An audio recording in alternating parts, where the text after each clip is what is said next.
Why does your scanner show the P0275 engine code? What does it mean?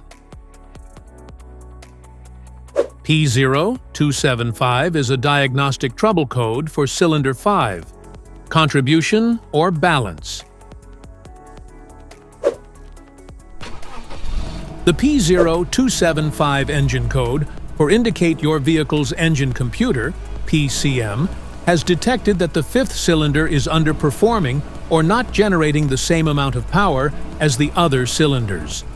Under this circumstance, stop driving and repair your vehicle immediately.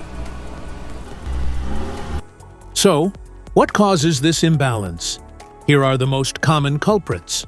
This error can be caused by these possible faults in your vehicle: faulty or clogged fuel injector, damaged wiring or connections, bad spark plug or ignition coil, low cylinder compression, internal engine wear.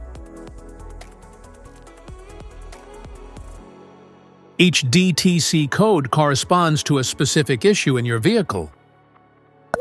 This error code occurs in any OBD2-equipped vehicles, especially in those manufactured since 1996, and it is commonly found in vehicles like Ford, Dodge, Toyota, and Chevrolet. If you want to fix this error code, let us know in the comments section. We will definitely make the video on your demand. If you like this video, don't forget to subscribe to our channel. Thanks for watching.